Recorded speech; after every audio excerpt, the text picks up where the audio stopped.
And the night in question, the water was very, very choppy. The wind was of gale force and raging. It was jet black out there. And the waves were 10 to 40 feet high, and they'd go splashing onto the ship, and they would cover the deck and the ropes and the life boats and anything it touched. And when it went back down, everything turned to ice. And the next one went up, and another coat of ice. And the next one went up, until there was a very thick coating of ice on everything on the Dorchester. With that thick coating of ice, with that old ship that was built in the 1920s, and with 902, which was an overpopulation, it made the ship go much slower. There were 2 escort ships and 3 cutters along with him. But in the jet black, stormy night, they had no idea that they just kept going and kind of left the Dorchester behind, because they still could keep going. They were newer ships and they were lighter ships. They just kept going. So there the Dorchester stood by itself on the edge of what was known as Torpedo Junction.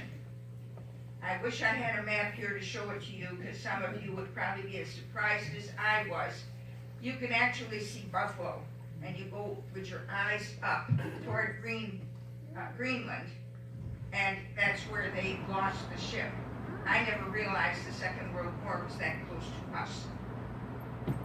At any rate, they called it Torpedo Junction, and the captain said, not only said, but ordered, that when they go down to their bunks, they go fully dressed and with their life jackets on. Well, these kids went down to their bunks and they said, who are they kidding? I can get dressed fast. If I get called, I'll get dressed. So they put their things right next to them on their cots. Not all of them, but many of them actually disobeyed. Then it happened. February 3rd, 1943, 76 years ago, only 150 miles short of their destination, the torpedo hit. It hit the starboard side and put a big hole in it. The water rushed in, grabbed those clothes and life jackets, and off they went. And there the boys were with very little on. The ship tilted, and water, fire, smoke, and gases killed about 100 of them right on the spot. The rest of them tried very hard. The wounded ones cried in pain, and the others screamed in terror as they were trying to get their way to the stairs in the jet blackness, because all of the systems were blown up. Before you're going to sit here and criticize how they felt, remember one thing. They were 18, 19, 20, and 21 years old, for one thing, and for the other thing is they were not sailors. They were soldiers being taken to where they were going to serve. The Four Chaplains jumped into action.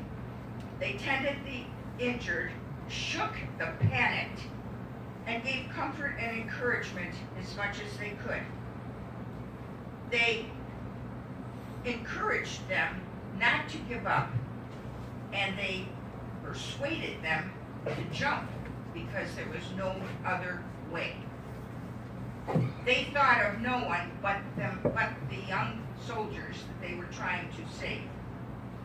Some of them, the soldiers, tried to break loose the boats and the lifeboats and the rafts, but as they tried to, don't forget, a lot of them were only in their BVDs, and there was nothing but ice, and some of them just slid right across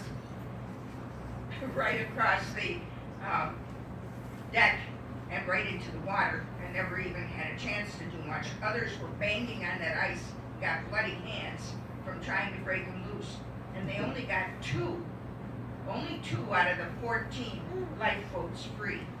Some of the rafts were also broken loose.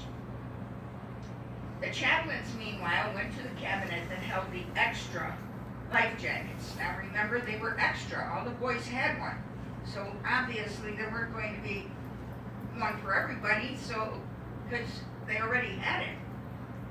But they took them out, they passed them out, and they continued with praying and singing and comforting them.